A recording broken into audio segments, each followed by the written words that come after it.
Long, long ago in a galaxy far, far away, 49 years ago, one little movie changed everything forever. And you're gonna find out how you can benefit off of it now.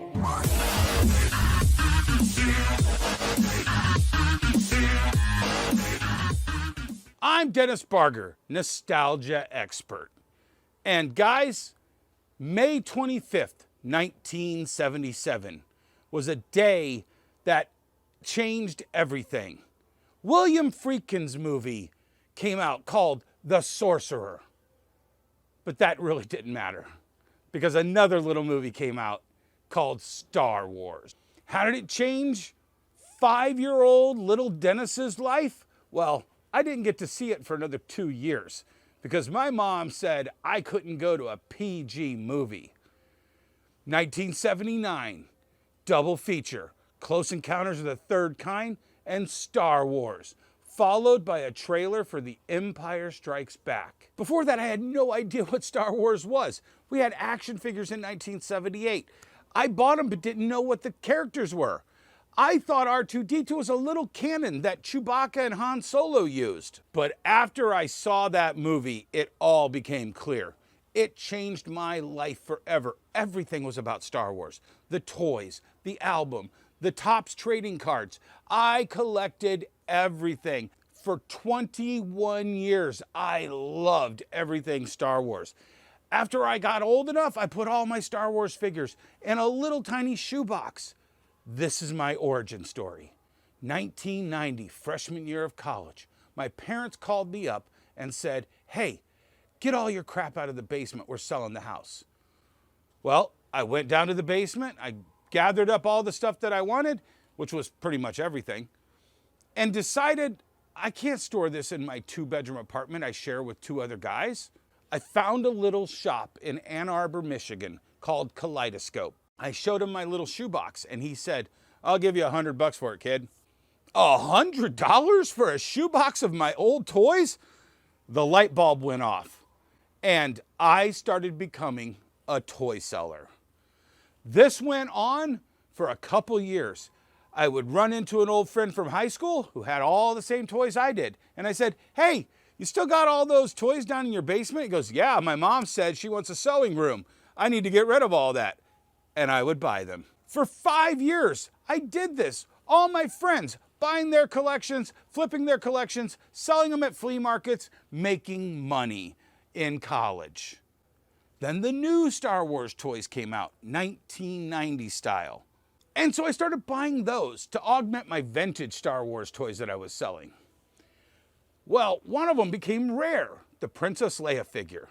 It was hideous, but it was only 1 to a case, so people were paying more for that than they were the other figures. I started going around and buying these Princess Leias. They called it toy scalping. Buying one rare figure and then selling it for more money. Well, soon it got the attention of the Wall Street Journal. Yeah, the big Wall Street Journal. One of the reporters called me up and said, "Hey, I hear you do this thing called toy scalping. Can I follow you around?" I said, "Sure, why not?" He said it was going to be for a simple page 6 story. And then he called me back to ask me more questions. Then he called me back again to ask me more questions. And before I knew it, he said it's going to be a front page story. I had no idea what I was in for. I got a call at 5 in the morning saying, "Hey, Dennis, just to let you know, the story is going to go live this morning and you should be prepared for a lot of phone calls." I was asleep. I had just gotten back from a toy show 2 hours earlier. And my phone rang off the hook. I had an answering machine at that time. And everybody was calling to talk to the toy scalper. I did over 200 newspaper interviews. I did 100 different radio shows. I got interviewed by at least 20 different television stations. Overnight, I became famous. And guess what? I became bored with that really quick. Around 1999, I had a chance meeting with one of the actors from Star Wars, Admiral Mahdi, Richard LeParmentier. And he had a rare action figure that he said, "I will buy every one of them you find." Well, it was actually a little harder to find than I thought, but I went a little bit bigger, because he was a big star for me and I found tons of them. He asked me to bring him some in Atlanta, Georgia. It was almost like a Smokey and Bandit challenge. While we were drinking at night, he said, "Why don't you become my booking agent?" And I'm like, "I don't know anything about being a booking agent." And he said one simple thing to me. "Well, you sell my toys, right?" I said, "Yeah." "Just sell me." Well, that intrigued me. So I did. And apparently I was really good at it. Within 6 months, they were calling me the Jerry Maguire of Star Wars. I had at least 10 clients in my first year. By the second year, I had 19 different actors, including Kenny Baker and Dave Prowse, who played Darth Vader.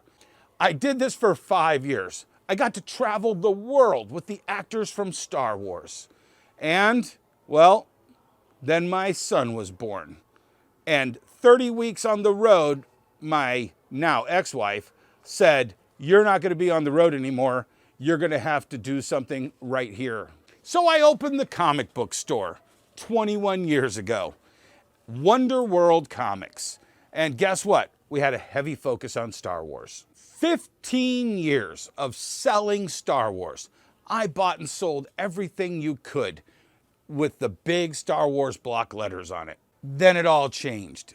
Disney bought Star Wars. It was all fun and game until the mouse got involved. 2015, The Force Awakens, the newest Star Wars trilogy. And actually, I kind of liked it. A lot of my friends were like, "No, you're out of your mind," including the guy behind the camera right now. I defended it because I just wanted more Star Wars. Well, then 2 years later, The Last Jedi. 2 days after this movie came out, I had a massive heart attack and double bypass surgery. Now, sure, you could blame it on the smoking, you could blame it on the drinking, all the red meat. I know what broke my heart. This movie. While I was recovering from my heart surgery, I started watching videos telling me that I wasn't alone. The Last Jedi was as bad as I thought it was. I've watched over 100 hours of content from Nerdrotic, Red Letter Media, everybody you could watch. I watched their 1 to 2 hour video because I knew that it wasn't just me, that Star Wars had somehow changed. What was I to do? Guys, I'd spent my entire adult life selling and celebrating Star Wars, and now I hated it. Well, there was an opportunity. You know my catchphrase, celebrating the past but living for the future? Well, that's where it began. I wasn't going to throw away Star Wars because one modern Star Wars movie, and 2 years later, 2 horrible Star Wars movies, changed that opinion. I was going to fixate on the vintage Star Wars, the Topps trading cards, the action figures, the record albums. All of that meant more to me than my hatred for these new Disney Star Wars movies. And they're bad. Flash forward to today. I have nostalgia stores. There's no way you can have a nostalgia store aimed at people my age without having Star Wars.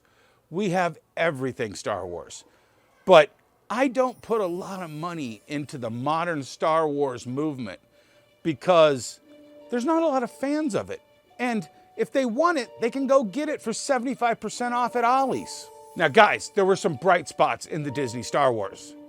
The Mandalorian Season 1 made me love Star Wars again. Mandalorian Season 2 made me still like Star Wars, but not as much as Mandalorian Season 1. Book of Boba Fett, Mandalorian Season 3. It started feeling a little Disney. But we've got The Mandalorian and Grogu coming out this month. Will that change my opinion of what Disney Star Wars is doing for everybody? Only time will tell. But guys, if you like this kind of content, make sure you let me know. Like and subscribe and tell me what you think. Celebrating the past and living for the future.